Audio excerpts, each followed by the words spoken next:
Hi, so we're here at Padmaloka just before Padmavajra's next talk in his series on the Bodhicaryavatara. Just to say, our only income at the moment is from donations, Buddha tiles, and the iconography and booklets that we sell from our shop. So thank you all of you who've been making donations, getting Buddha tiles from us, buying iconography and booklets from us. That helps us to do this. Obviously, if you're not in a position to do that, that's completely fine. We just want you to benefit from what we're doing. But yeah, if you can, make a donation, visit the shop, get a Buddha tile, then that makes a big difference to us. Enjoy the talk.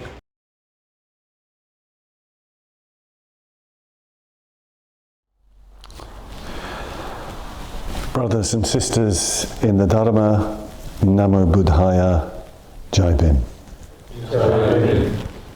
So, for those of you not in the Padmaloka Shrine Room, a very warm welcome to Padmaloka on a very beautiful spring day here. Very, very beautiful day indeed. The air is really quite warm and the garden is full of flowers and blossoms, and the birds are singing, and there is this sense of, wonderful emerging life. I'm in here in the shrine room with 17 other Padmaloka community members in this, we don't know how long it will go on for, but probably for some months.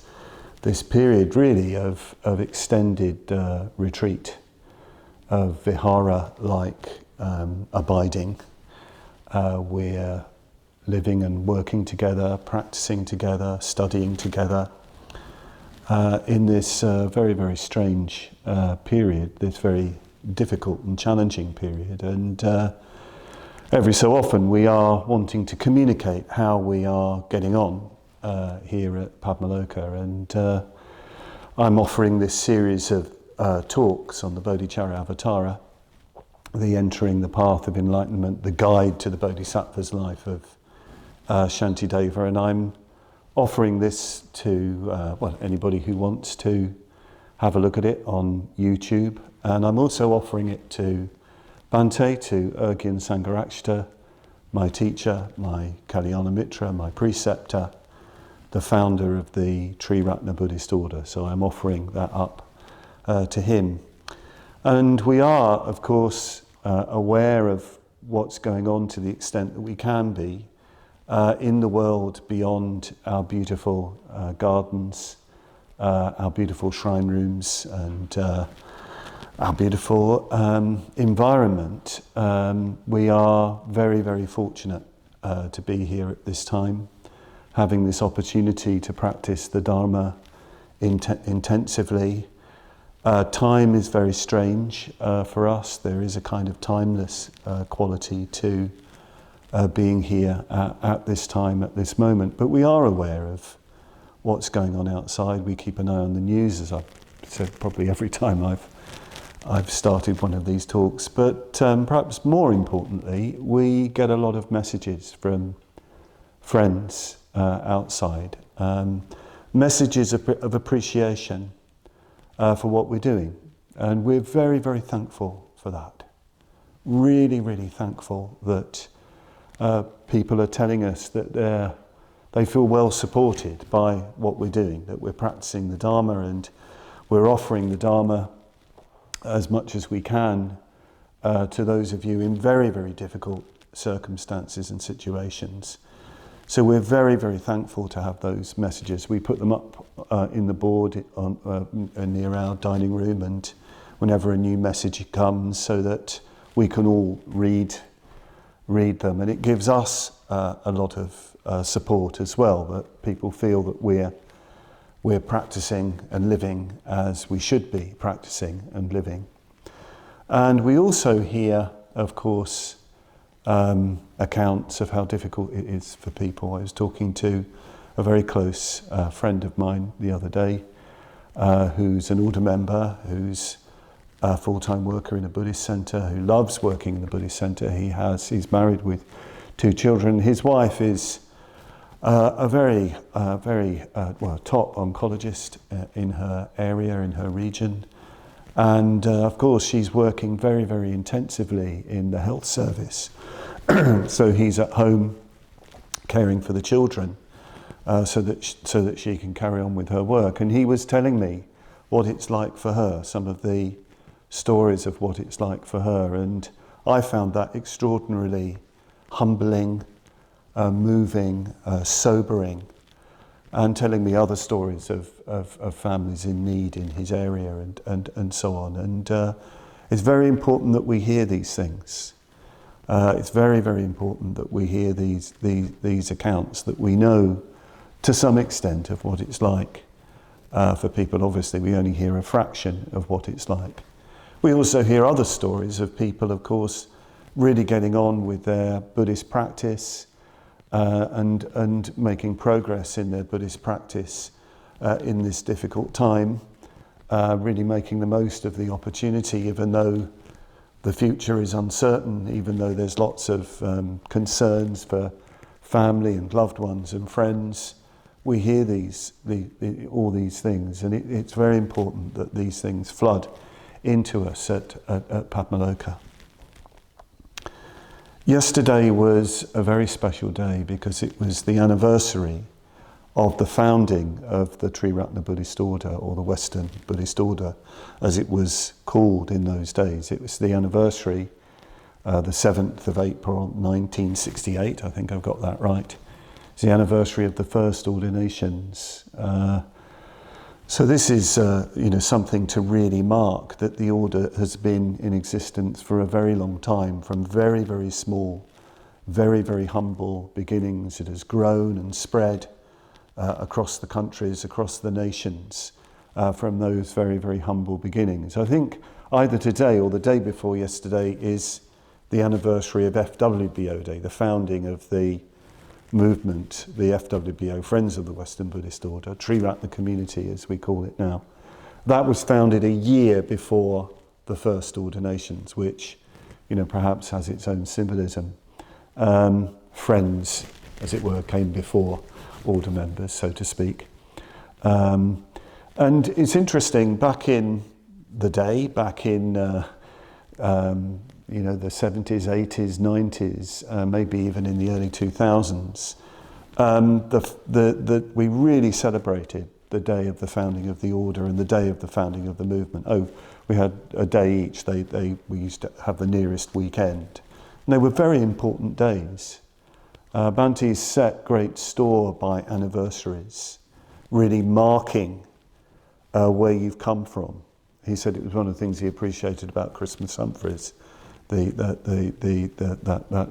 of the great pioneers of Buddhism in the West, involved in the Buddhist Society, president of the Buddhist Society for many, many years. He had a great sense of history, and especially Buddhist history, and marking those anniversaries. So I want to begin this talk by just reading to you from Bhante's diary. This is from the History of My Going for Refuge, which is a very important book by Bhante. And this book was originally a paper read out on the 20th anniversary of the founding of the Western Buddhist Order. And he read from his diary, which had just come to light at that time. Arrived at Centre House at 10:15. Found nothing ready. Cleared and arranged a room, set up shrine, etc. People started coming, including bhikkhus. Started at 11:15, welcomed by Jack Austin. Had lunch with bhikkhus and Jack, while Mike Rogers conducted first meditation. Emil Boyne very worried, as Indians who had undertaken to provide lunch did not turn up until very late. At 12 o'clock, spoke on the idea of the Western Buddhist Order and the Upasaka ordination. We used to call the Dharmachari ordination the Upasaka ordination in those days. Then, while others were having lunch, spoke to the press. Many photographs taken. guided group discussion, meditation, tea, more press people and more photographs. At 5:30, spoke on the Bodhisattva vow. At 7 o'clock, conducted ordination ceremony, which lasted till 8:15. Mike Ricketts, Mike Rogers, Sarah Boyne, Emil Boyne, Terry O'Regan, Stephen Parr, Margarita Khan, Jeffrey Webster, John Hipkin, Roy Brewer, Penny Neil-Smith and David Waddle received their public ordinations. Everything went off very smoothly and successfully. All most pleased. It's not almost pleased, all most pleased. So it's a lovely little, very intimate kind of insight into that momentous event, Bhante conducting those first ordinations. One of the people ordained at that time is still alive, still in the order, that's Ananda, Stephen Parr. Wonderful that we have somebody from the first ordination still with us, still practicing, still part of the Triratna Buddhist Order. So it all goes back to that time. And you notice that at that time, on that day, Bhante gave a lecture on the Bodhisattva vow. He said later that it was a straightforward talk on the Bodhisattva vow, the arising of the bodhicitta, the practice of the paramitas. And he said he thought that the reason why he did that was to make it clear of the altruistic dimension of going for refuge, the altruistic aspect of ordination. So right at the beginning of things, right at the first ordination, Bhante invoked the Bodhisattva vow, that we become order members, we become dharmacharis and dharmacharinis for the benefit of all beings. And indeed, there are those four, we sometimes call them the ordination vows, those verses that Bhante composed himself, which represent the spirit with which ordination is given and with which it's received. With loyalty to my teachers, I accept this ordination. In harmony with friends and companions, I accept this ordination. For the attainment of enlightenment, I accept this ordination. For the benefit of all beings, I accept this ordination. So it's right there, right at the beginning of things. It's there in every ordination. The bodhicitta, the arising of the bodhicitta, the bodhisattva vow is there. It's intrinsic to going for refuge to the Buddha, Dharma and Sangha. That's the way Bhante sees it. So I'm very pleased to be offering this talk today in honour of Bhante and in honour of the founding of the order. So in a way I also offer this talk to the whole order and to all those who want to be in the order, all those involved in our wider movement and in our spiritual community. I offer it to you all. So last week, which does almost seem like yesterday and an eon ago, like I say, time is very peculiar at the moment.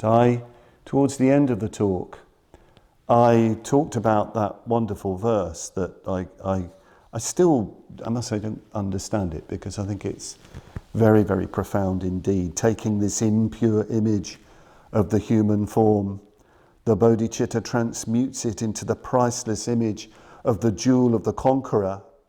Grasp tightly this highly potent quicksilver elixir known as the bodhicitta, which must be thoroughly worked. And this whole idea that the bodhicitta, the force, the consciousness, the mind, the volition of wisdom and compassion that we're in touch with, or the bodhisattva is in touch with, it has the quality of the alchemist's quicksilver elixir. And I spoke particularly about the Tonglen, the sending and receiving meditation, the transmutation of everything painful and difficult, in a way everything evil and hard and so on, into the bodhicitta itself, into Buddhahood itself. It's a big theme of the Bodhicaryavatara, which we'll see as we go on. But that phrase, grasp tightly this highly potent quicksilver elixir. Grasp tightly. A very interesting word that keeps coming up in the Bodhicaryavatara, especially in the early chapters. Griha and various variations of it. Griha, parigraha, get hold of, grasp, take hold of, fully embrace, take to heart, has these different meanings. And I want to just sort of dwell on that a little bit, because the following verses also talk about, or the following verse, one of the most poignant verses I find in the whole of Buddhist literature, also has this language of taking hold of tightly. You who are accustomed to travelling abroad among the trading towns of the realms of rebirth, grasp tightly this jewel that is the bodhicitta. It is precious, assayed by those of immeasurable expertise, the unique caravan leaders of the world. Again, this word, grasp tightly, griha again, or a variation thereof. You really need to not let go of this bodhicitta. It's so important to hold on to it through all your journeyings, throughout all of your rebirths. It's the most priceless jewel you could possibly have. And it's very, very poignant, isn't it? The way a life is described.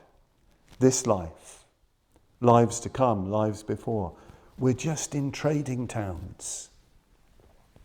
Trading towns, places where people meet and pass and do commerce with one another, communicate with one another. There's a brief meeting and then a parting.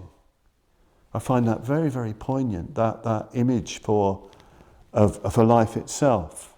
We're just here for a short time, interacting with each other, and then we're moving on. All of us are like that. Just turning up in these trading towns.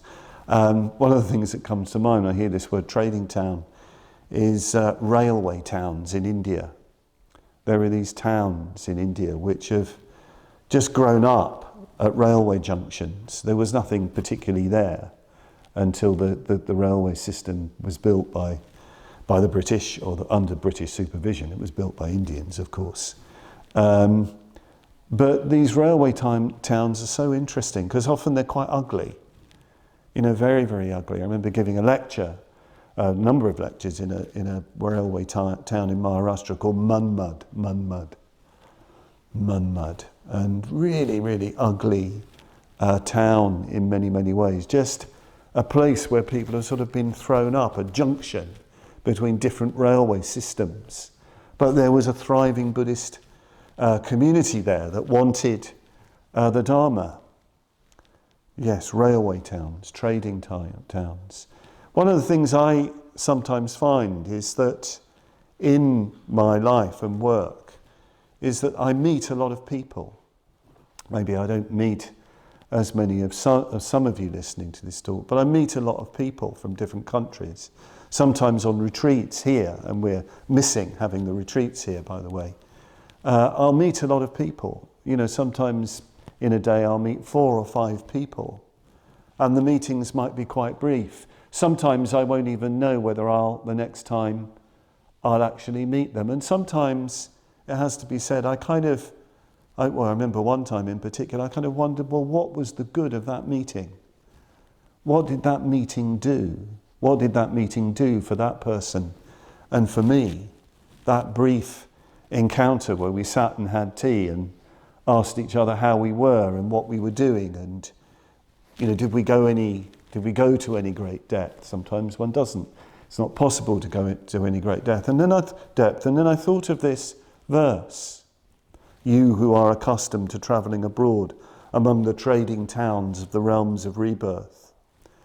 And I thought to myself, no, what's important about any meeting is whether the bodhicitta is present, whether there is the essence of emptiness and compassion, the Shunyata Karanagarbha, as it's called in some Indian Buddhist traditions, whether that is present in some way, whether in a very simple way, in a very ordinary, whether there's awareness of the other person, really taking them in, and whether there's friendliness and kindness.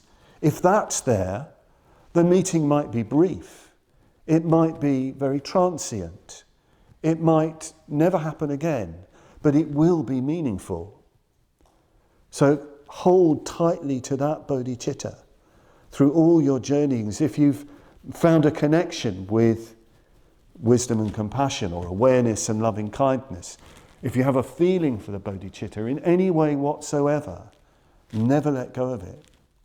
Hold on to it in all of your dealings, in all of your journeyings, in all of your meetings. As he goes on to say, it is precious, assayed. I had to look up the word assay. An assay office is where they determine the quality of the jewel.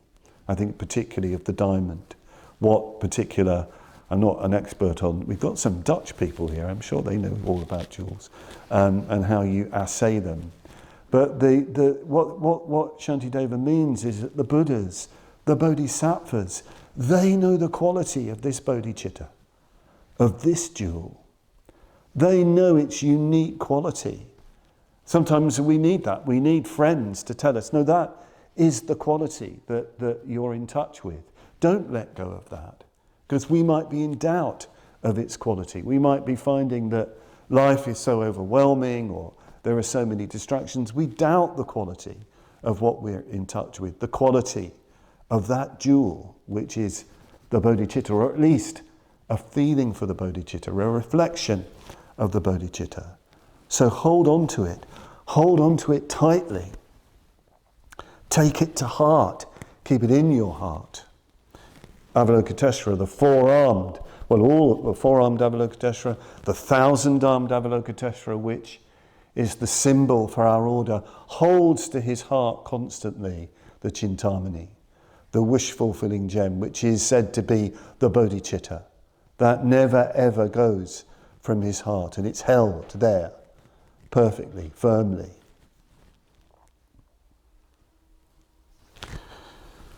I want to stay with this theme of grasping, this theme of graha, of taking hold of.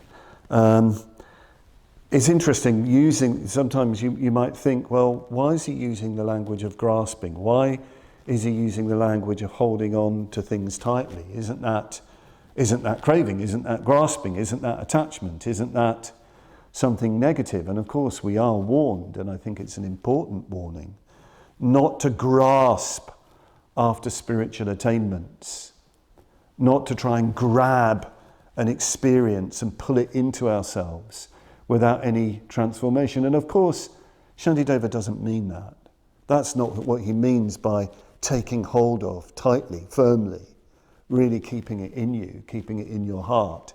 He doesn't mean trying to appropriate something and pull it into you. What Bhante, I don't know if he was quoting someone or he used the phrase himself in that lecture, Enlightenment as Experience and as Non-Experience. It's not a smash and grab raid on the absolute as we try and grab some spiritual goodie to cover up or distract us from the abyss of the inner emptiness within us. That's not what Shantideva means by taking hold of this jewel of the bodhicitta. He means you take hold of it by living it, by practicing it, by transforming your whole life. But how does he go on to do that? How to practice? There's so much practice in the Bodhicaryavatara, so many ways of practicing, so that we can stay constantly in touch with the bodhicitta. But in chapter 2, he does it like this. In order to fully embrace, that's a translation of graha again. You could say, in order to fully take hold of, in order to fully take in order to fully embrace the bodhicitta, that precious jewel of the mind, I offer worship to the Buddhas and to the flawless jewel of the true Dharma, and to the sons of the Buddha who are oceans of virtue. I offer to them now as many flowers and fruits as there are in the world, as many healing herbs, as many jewels and all waters, clear and refreshing. I offer mountains made of precious stones, and forest groves to be enjoyed in solitude, vines blazing with flowers, and trees whose branches bend low with delicious fruit. I offer fragrances of the celestial realms, the wishing tree with fruits of jewels, pools and lakes adorned with lotuses, and the endlessly fascinating cry of wild geese. I offer rich harvests, both wild and those sown by men. I offer anything that can adorn those worthy of worship.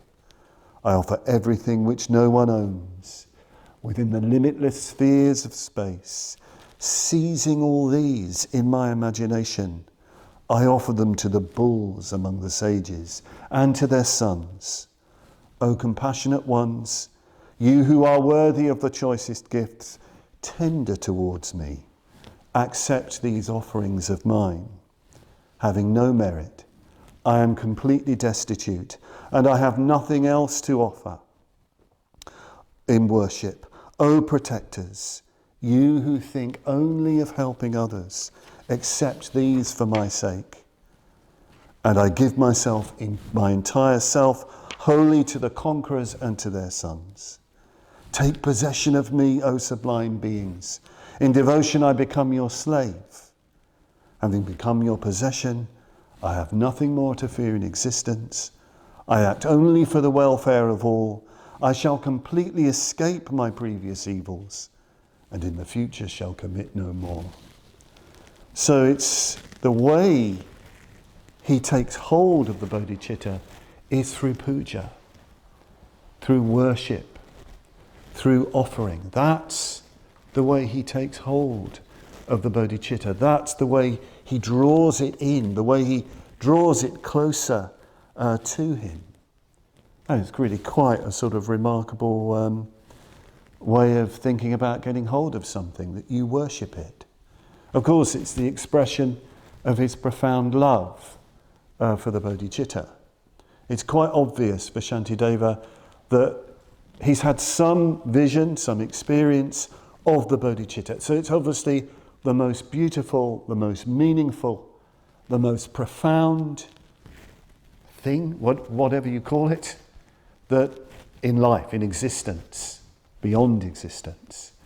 It's so overwhelmingly beautiful, and the response is to worship, to adore, to adorn. Sangharakshita once said that he was criticized for his flowery language in the survey of Buddhism by some people, that they thought it was too poetic and so on. Some of the passages. And a friend of his he was talking to about it, he smiled, this friend of his, and said, "That which you love, you adorn." Beautiful phrase. That which you love, you adorn. It means if you really love the Buddhas and the Bodhisattvas, if you really love the bodhicitta, of course you'll adorn them. You're going to want to adorn them with the most pleasing things, the most lovely things that you can possibly find. That's the expression of your emotional involvement with the bodhicitta. It's interesting as well that it's not, he doesn't, as it were, worship the bodhicitta in the abstract. He worships the Buddhas and the Bodhisattvas. The Buddhas and the Bodhisattvas are the very crystallizations of the bodhicitta. The bodhicitta isn't an abstraction. You could even say there's no such thing as the bodhicitta. There are only beings in whom the bodhicitta has arisen. As Sangharakshita says, there's no such thing as enlightenment. There's only enlightened people, enlightened beings. I think this is one of the great sort of problems with Buddhism in the modern world, Buddhism in the West, everything becomes an abstraction. It becomes one-sidedly intellectual. We think we know it because we understand it. And when you think you know something, you feel superior to it. You've sort of mastered it in some way. But I think this whole language of Buddhas and Bodhisattvas as crystallizations of bodhicitta, who you engage with through offering, through devotion, through worship, is taking it out of the abstract and the intellectual realm. It's coming into the realm of public, physical, concrete reality. It's coming into in a way, the materiality of life, the rupa of life. Form is emptiness. Emptiness is form. The transcendental must come into that which is formed. It must be expressed in material culture. So it's not enough to have Buddhas and Bodhisattvas that you visualize. Of course, you're going to want to paint them and make them, as our wonderful Aloka has done in this shrine room. This is the bodying forth, if you like, of our response to the bodhicitta. Our response to the bodhicitta, to the way we want to make it come closer to us. So you worship, you offer to the Buddhas and Bodhisattvas all beautiful things. Of course, there are people who believe this way of talking, this way of practicing, this way of living is a sort of falling away from the pristine ideal of early Buddhism, the Buddha and his close disciples. When the sal trees beneath which the Buddha was lying as he entered parinirvana, when they unseasonably burst into blossom and fell upon the Buddha, didn't the Buddha kind of rebuke Ananda and say, that isn't the way to worship the Tathagata. That isn't the way to worship the enlightened one. The way to worship is to practice his Dhamma. But as Bhante said in his own commentary on that, Ananda was already a very devotional man. He needed another kind of teaching. He said, but we are not Ananda. The Buddha's not talking to us. The Buddha was talking to Ananda, and he said, no, we should be bringing armfuls of flowers to offer to the Buddha. That would represent much more where we are. And in any case, what is puja? What is it to make offerings? Shantideva's puja is extraordinarily lavish and imaginative. It's visualized, it's taking hold of in his mind all the glorious things in this world that he's seen, that he knows. He's conjuring all those up to offer. But what would have worship been in the time of the Buddha? There was puja in the time of the Buddha. The Buddha does talk about worshipping the worshipful. Pujacha pujaniyanam in the Mangala Sutta. You worship those who are worthy of worship, who have worth and value. But worship in Indian tradition is very much derived from the way you treat the guest, from the way you treat people. And of course there are many, many stories in the Pali Canon where the Buddha comes to a group of people, whether they're monks or nuns or laymen and laywomen, and of course the first thing they do when they greet him is to make him a comfortable seat, is to bring water for him to wash his feet, water for him to drink, and of course there is the invitation to eat. And we know as well that flower offerings were made to the Buddha, even though there is a rule for the monks not to wear garlands. We know that flower offerings were made, and all sorts of offerings were made to the Buddha because people felt immense gratitude to the Buddha. But he was also the guest, the honoured guest, coming into their life. And I think we need to approach puja in this way. We need to approach puja as the way we, as it were, welcome in the other, in this case the transcendental other, into our lives. And I must say, I learned a lot about puja living in India. I learned a lot about what puja really means by living and working with my Indian brothers and sisters, and particularly the way guests were treated. I mean, just ordinary guests like myself, or seeing friends of mine, Indian friends of mine, the way we would be treated when we came to somebody's home. It could be the poorest, most uneducated person, but the culture of those people, the culture of the people in those homes and in those places, was far superior to my own. The culture of hospitality, the grace with which we were received, the way we were treated, the way we were made comfortable, the way we were given lovely things, the way we were given sort of priority in the home. That taught me a lot about what puja really means, what puja really is. I think one of the reasons why people have difficulty with puja in the West, it's partly, I think, because perhaps in quite a lot of areas we've lost the culture of welcome. We've lost the culture of courtesy, of how we meet people and how we are with anybody, of just taking in the other. I had this horrible experience some weeks ago before the lockdown. I was catching a train at Farringdon. I'd got off the tube and I'd gone to get a cup of coffee somewhere, and I nearly got run over, not by cars but by people. People looking at these things in front of their face and not actually looking at me. And they were coming towards me with these frowns on their faces as they were talking and looking at their screens. And I was having to sort of dodge. There was no sense of the other at all.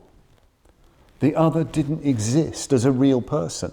Okay, there might have been the other on the news or whatever they were looking at on their screen, or the other far away, but the other as a person in front of them did not exist for them. I think that's a terrible indictment of our culture.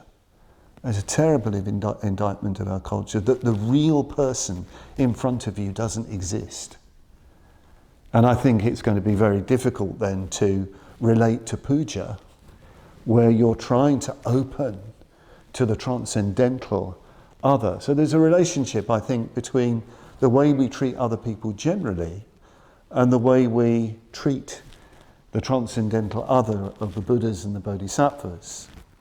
You get this sense of courtesy very strongly in the way people treat the guest in India, this wonderful sense of courtesy. And I was very, very struck years ago reading a book by the cultural critic George Steiner, great writer. He was talking about the way we engage with the work of art. It's a critique. It's a book called Real Presences, and it's a critique of sort of postmodernist post-structuralist, or whatever the words are, literary criticism, where you analyse the text away. And he said, no, surely that is not the way to approach the work of art. You approach the work of art with courtesy. The first way of encountering the work of art is to be courteous. He even uses the whole language of receiving the guest and having sort of good manners, if you like. And he uses the word common sense in relation to the work of art. But it's the same with the Buddhas and Bodhisattvas. In fact, this is the language that is sometimes used. We have these 7 traditional offerings to the honoured guest. The artiti, and the real honoured guest is the guest that can turn up at any time. In India, friends of mine would sometimes not come to an event, and they'd say, I couldn't come because we had an artiti. So in other words, somebody had turned up unannounced. Artiti means any particular time. And they just put everything aside to welcome that guest, to care for that guest. Well, the 7 traditional offerings that you have these represented in the puja bowls on the shrine, represent that the Buddhas and Bodhisattvas are the honoured guests, and they come at any time. And we have to be ready and to make the space and to have all the courtesies and etiquette, if you like, of receiving them. As I said, Shantideva's worship is incredibly lavish. It goes on and on and on. I can't no time to read all the verses. You know, with all the wonderful perfumes and silks and cloths and jewels and so on that he's imagining being offered to the Buddhas and Bodhisattvas. I sometimes have wondered if one of the reasons why people have difficulty with puja sometimes in our movement, because our puja isn't lavish enough. It's not lavish enough. Perhaps it's a bit too sort of stripped down. Perhaps if we had more lavish, abundant pujas and, you know, where people even dressed up in some way and decorated themselves and approached them in a sense with more of a sense of, almost fun and celebration and joy, people would get into them a bit more. Perhaps we need a bit more of that kind of spirit of really celebrating with abundance the Buddhas and Bodhisattvas. And it's all expressing this supreme receptivity and openness to the Buddhas and Bodhisattvas. In fact, there's a certain point after the verses that I quoted, Shantideva then performs the bath of the Buddhas. He invites the Buddhas into a wonderful bathing palace made with crystal pillars on all kinds of pavements. And he said, I will perform the bath of the Buddhas. I'll bathe them in perfumed waters. I'll dry them with wonderful cloths. And I'll adorn them with the most wonderfully dyed robes. So he bathes them and sort of clothes them. It's extraordinarily intimate, isn't it? Very, very intimate way of describing how you engage with the Buddhas. He's really bringing the bodhicitta into his heart in that way by performing the bath of the Buddhas through visualization. Some people will think this is completely over the top. We can't possibly think in those terms. But okay, if you can't think in those terms, how do you become more intimate with that bodhicitta? And I mean the real bodhicitta, not just a little thought about being kind and being a bit wise and being a bit mindful. I mean opening up to the vastness of emptiness and compassion. Really visualizing that, picturing that. How do you open to that? How do you bring it into the intimacies of your heart? There's wonderful little stories in the Pali Canon where there's a wonderful little story where Ananda and the Buddha bathe. They bathe together, and then Ananda massages the Buddha. Now, you could think, well, that's just what they did. That's what the monks did with each other. But there's a communication going on in that. In fact, Ananda, as he massages the Buddha, he notices how old the Buddha's skin has become.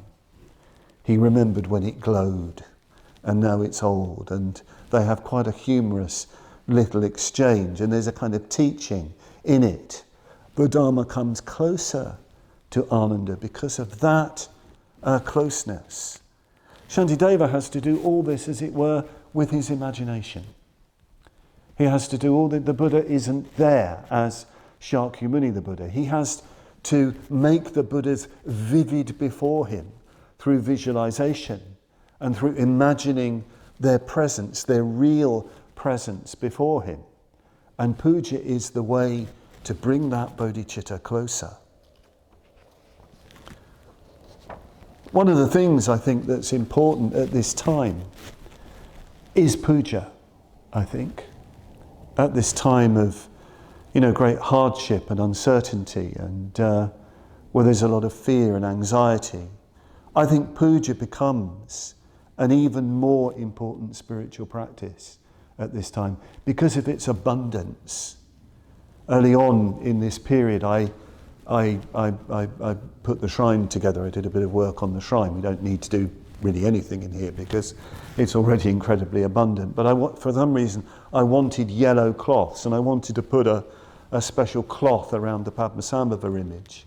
I wanted there to be abundance, because I think that the tendency at this time is to shrink back into anxiety. And I think that puja is a way of, as it were, pushing back, of being abundant. So I think at home, put a part of your house, or room in your house, put it aside for a lovely shrine. Have your favourite images there, the Buddhas, the Bodhisattvas that you particularly love. Find some lovely cloths. Find some flowers if you can. Some blossoms. Doesn't have to be very much. Light some candles. Burn some incense. Just have those three traditional offerings there, and those wonderful reflections on those three offerings. If you like, even have the 7 bowls. I'm going to give you the teaching of the puja, of filling the 7 bowls. I want to give you a teaching, a practice for this time that was given to me by Bhante, a very special teaching that he gave to me when I was 17. I was very interested in puja and shrine keeping at that time. And we had these lovely bowls that in Brighton that were given to us by the Brighton Buddhist Society, which Bhante had given to the Brighton Buddhist Society. But the president of the society, a lovely old man named Carl Ragg, said, "These are yours now." When Bhante came to dedicate our new shrine room, when we had our first centre, "These are yours now. Bhante gave them to us, but these are for you."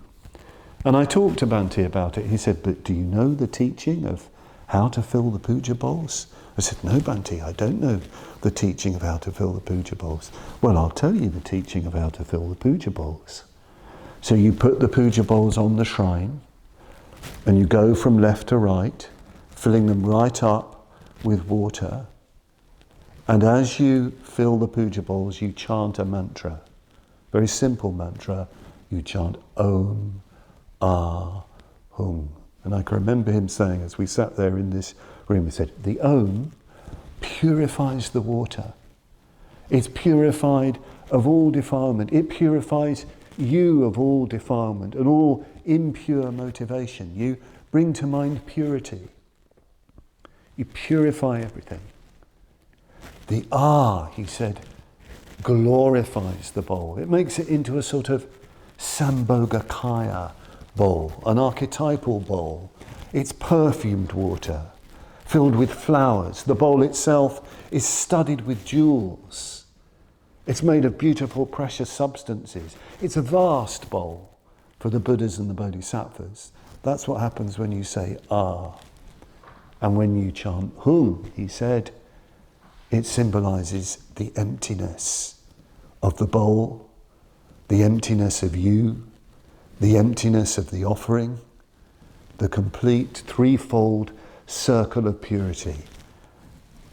Everything is offered, and yet nothing is offered, and yet everything is offered. So that's the teaching of the puja bowls. And do this at home. Do it every day. Imagine the Buddhas and Bodhisattvas before you. Welcome them into your room, into your house, and make this offering. And you can see it's not just a devotional practice when we talk like this. This is a wisdom practice. Devotion is a wisdom practice. Puja is a wisdom practice. It brings the Buddhas and Bodhisattvas closer. It brings bodhicitta closer. It brings reality closer. As the puja goes on, Shantideva goes even further. I mentioned this verse when I read the first verse. He goes even further. He says, "Having no merit, I am completely destitute. I'm a beggar." This is actually a very profound realization. It's the realization that actually you own nothing. You possess nothing. There's this, that you are a man or a woman of nothing. This is a very important realization. We have no self. We have no ownership, because in the end, everything is taken. everything is taken away. So this realization of our deepest poverty, our sort of metaphysical poverty, the realization of shunyata, is really, really important. It doesn't mean we don't exist. It means we're becoming supremely receptive to another kind of reality. And then in the 8th verse he says, "And I give my entire self wholly to the conquerors and their sons," to the Buddhas and Bodhisattvas. "Take possession of me, parigraha, take hold of me, embrace me, grasp hold of me. O sublime beings, in devotion, bhakti, I become your slave, dasa." Now this word slave, I know, will be for some people very offensive. The word dasa is most accurately translated as slave, but it could also be translated as a servant. You notice here, it's completely voluntary. Shantideva, it's very powerful for him because he's comes from a kshatriya, a warrior background. He's a monk living in a great monastery. He has a lot of privilege, but here he's expressing, ultimate surrender. Ultimate surrender to the Buddhas and Bodhisattvas. So these wonderful offerings that are being made, in the end, they all symbolize oneself. The giving up of oneself completely to the bodhicitta in the form of the Buddhas and Bodhisattvas. This word devotion, bhakti, is very interesting. Sometimes people try to say, Buddhism doesn't have any relationship to bhakti, but this gives the lie to that. It's a tremendously devotional work, Shantideva's Bodhicaryavatara, as well as being a very powerful intellectual work. The word bhakti is very, very interesting etymologically. It's the same root as Bhagwan, which, throughout Indian tradition is the word for the ultimate. And of course, the Buddha is Bhagwan. The Buddha is the richly endowed one. He is the greatly compassionate one, the one who is endowed with all qualities. So our devotion is related to that. The word bhakti comes from a root meaning to have a share in. The way I like to read this, so our devotion is our share in the ultimate, our share in the qualities of enlightenment. Our devotion is a kind of reflection of the qualities of enlightenment. It doesn't mean that we're just, far away and lowly in a negative way. There's part of us that is in relationship to that. And our devotion is the beginning of the path towards the realization of all of the Buddha's qualities. And you're just opening yourself as a servant. You just want to serve the Buddhas and Bodhisattvas. And it goes further. Having become your possession, again this word parigraha, having become your possession, I have nothing more to fear in existence. The Buddha really is then the refuge. There's nothing to fear. The heart is completely placed on the qualities of enlightenment, on the bodhicitta. I act only for the welfare of all. When you've given yourself completely to the Buddha, from then on, your life is changed. You're just acting for the welfare of all. And I shall completely escape my previous evils, and in the future shall commit no more. Because you're always in touch with the Buddhas and Bodhisattvas. Your life is completely in the service of that. For me, this is very, very attractive. I do realise I'm of a particular temperament, and not everybody has this kind of temperament. But for me, this makes complete sense. That if my life needs to be a surrendering to the bodhicitta, to the Buddhas and Bodhisattvas, and it's a life of service. At the moment, that service is finding expression here at Padmaloka. I've lived here for, I don't know how, 3 decades now, I think it is. And it still feels like the beginning of things. Sometimes people say to me, when will you move on? When will you go somewhere else? And I always say, well, when it's time to go somewhere else. At the moment, this seems to be the place where I can do my best service, given the qualities that I have. So yes, this is the way Shantideva worships the Buddhas and the Bodhisattvas. I want to go on for a bit longer, because what all this is leading to is the practice of confession.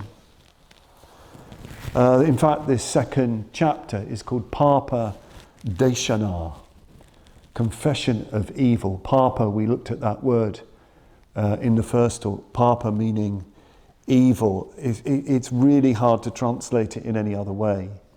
And what he means here is unskillfulness, the effects of unskillfulness, unskillful action. It's not evil as a sort of, as it were, a kind of, force in the universe or something like that.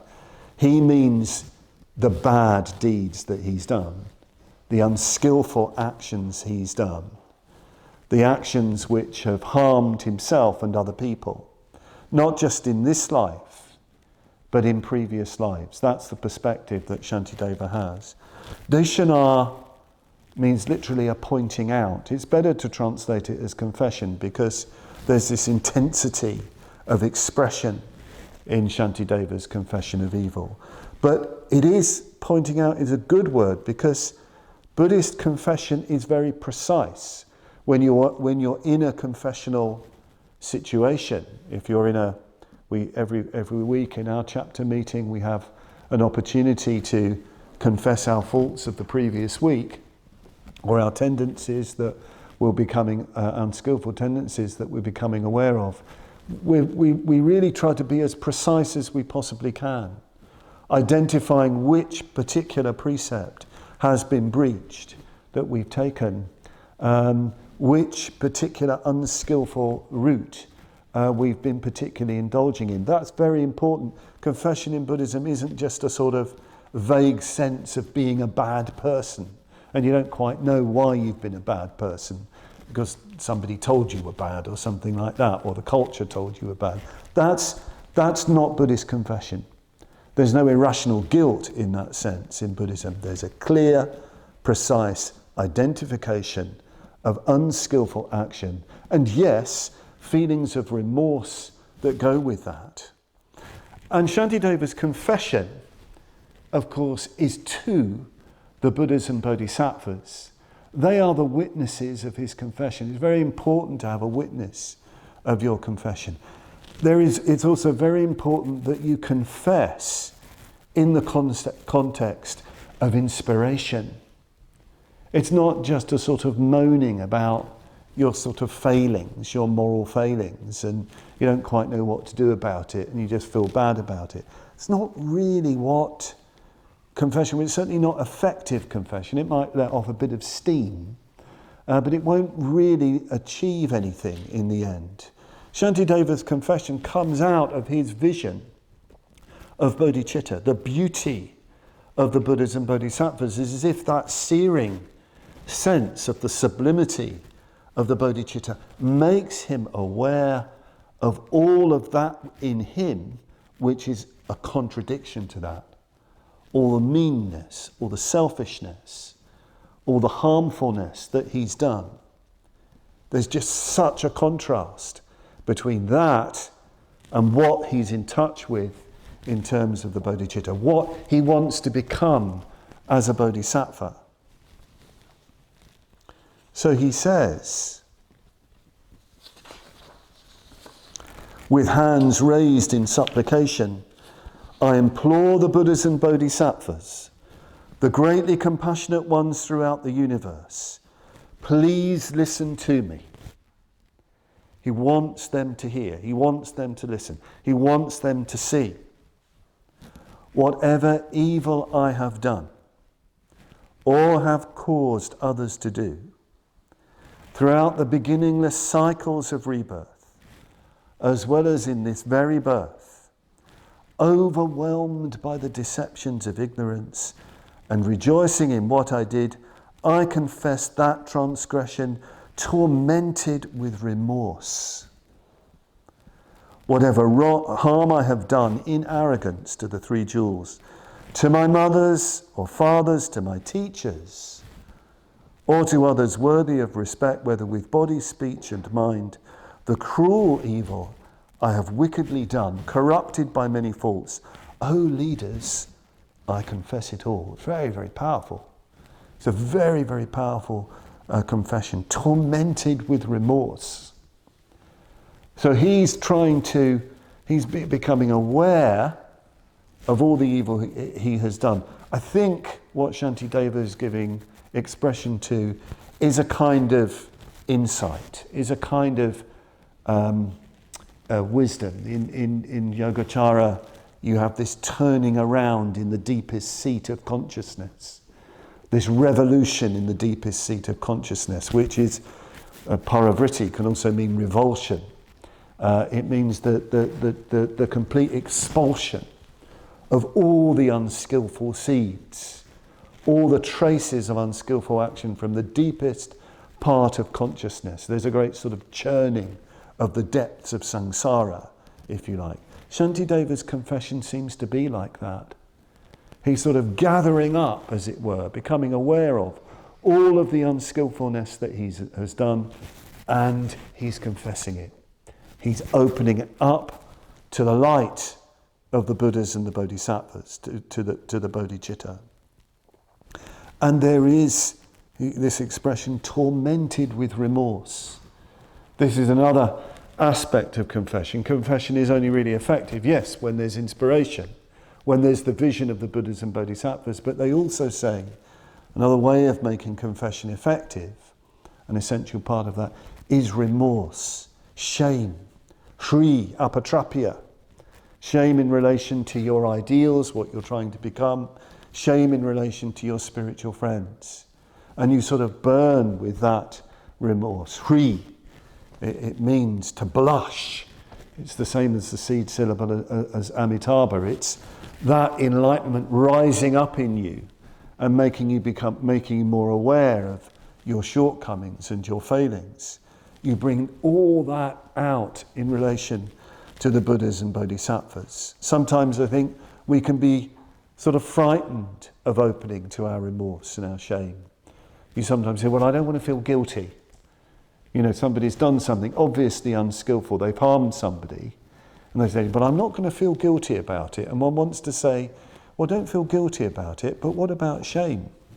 What about remorse? What about the rising up of your conscience? That's important.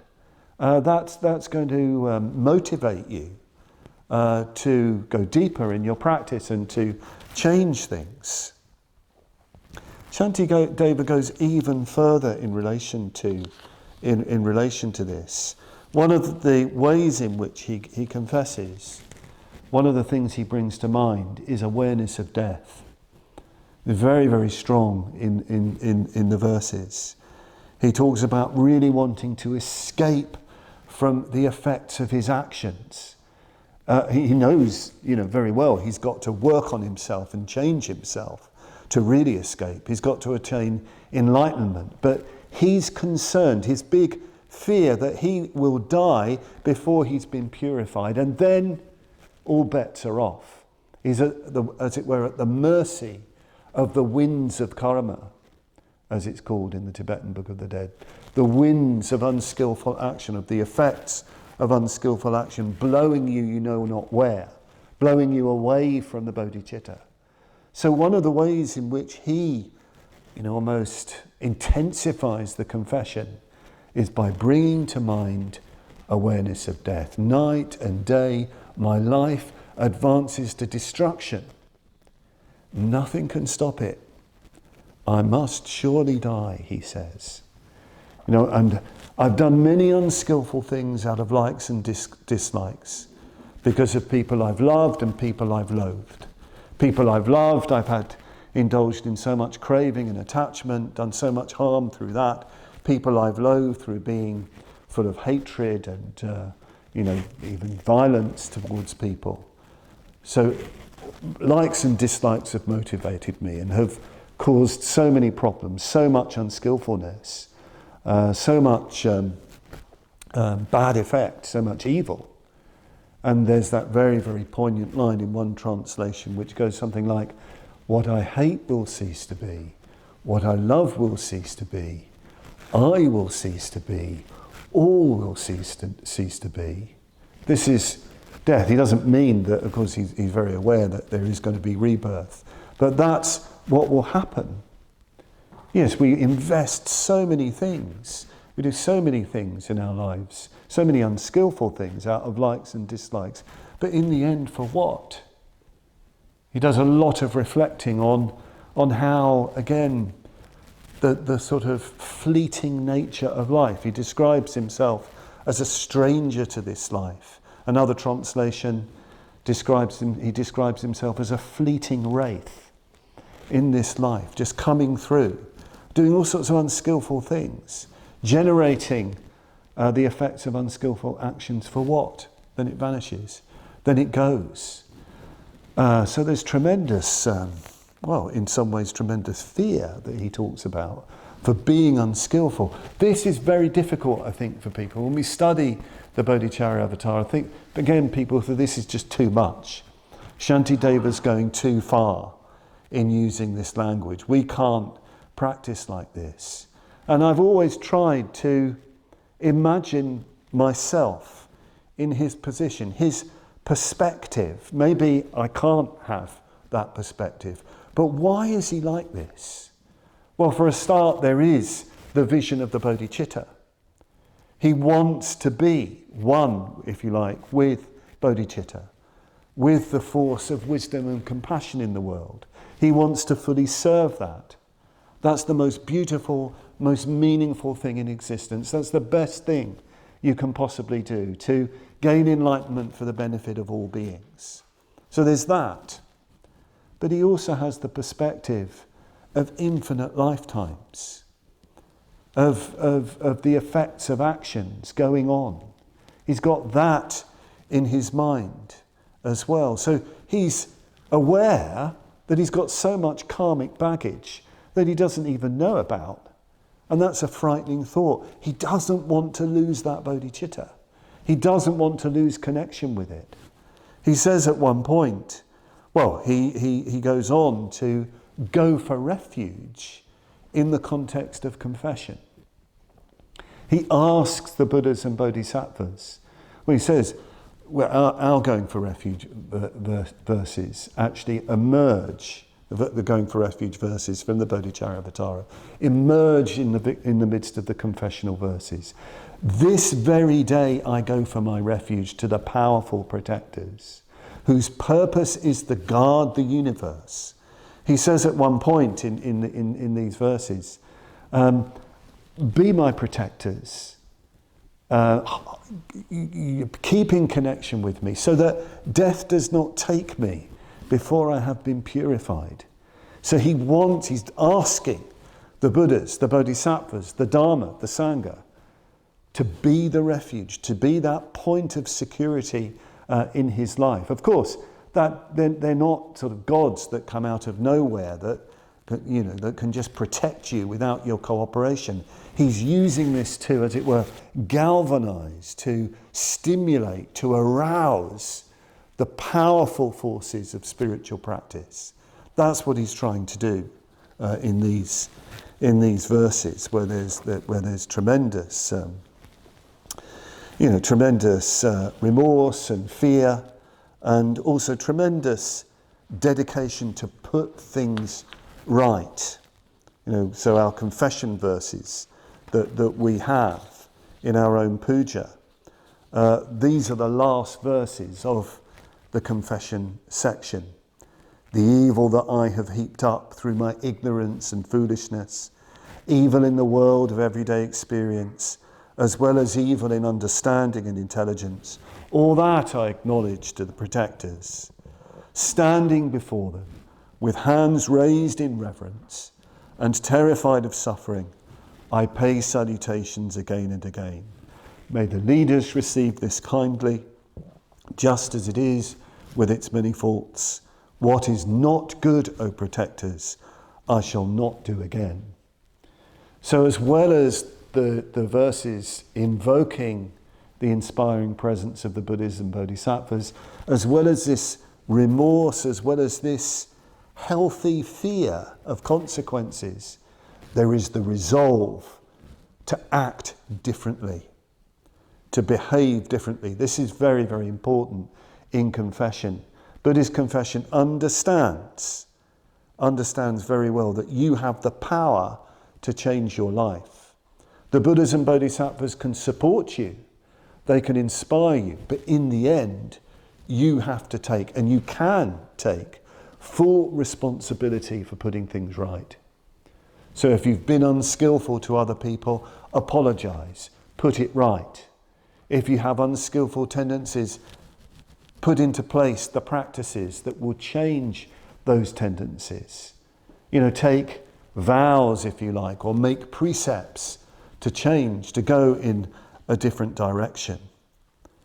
It is a very sobering time. I was talking to my sister the other day, and she had to go to hospital for chemotherapy, just going in for a day's treatment, and she said the atmosphere in the ward in which she was being pumped full of these chemicals to keep, to help her in her chronic illness, which makes her very vulnerable. She said usually in these wards people are very chatty, very friendly, and she also talked about how wonderful the staff were and how kind the nursing staff were, and the way they were caring for everybody. But she said this time, because of what's going on with the coronavirus, the mood was one of great sobriety, quite somber.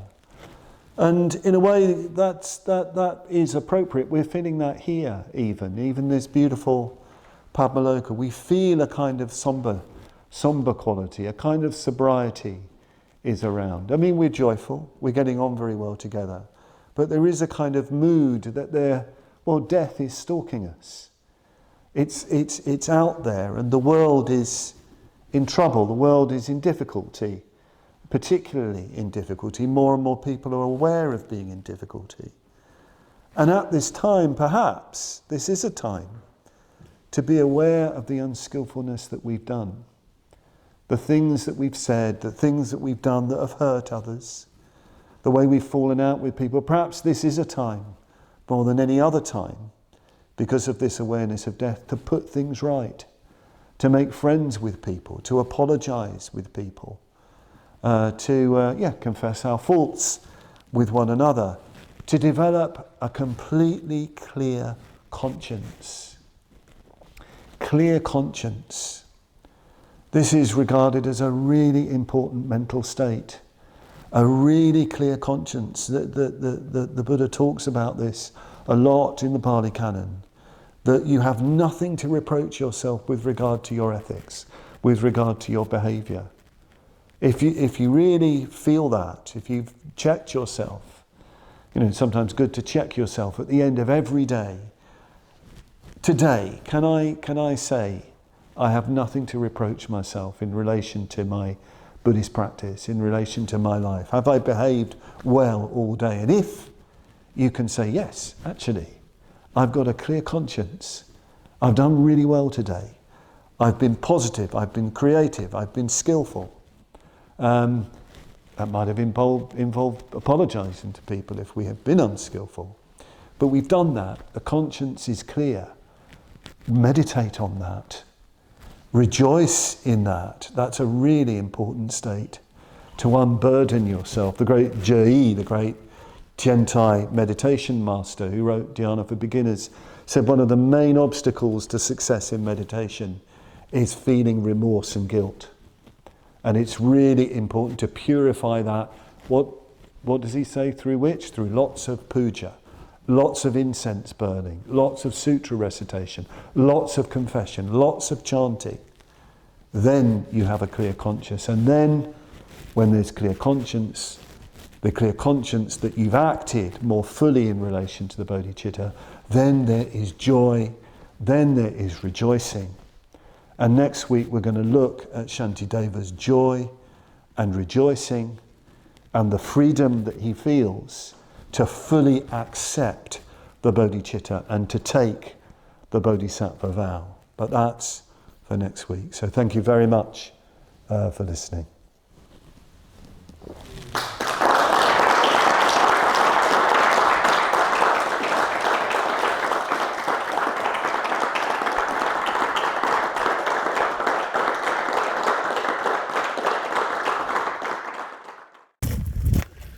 So yes, we hope you benefit from that talk. Thank you once again for your donations, for your bookshop purchases, for sponsoring and painting Buddha tiles, and thank you as well for your cards, your emails, your letters.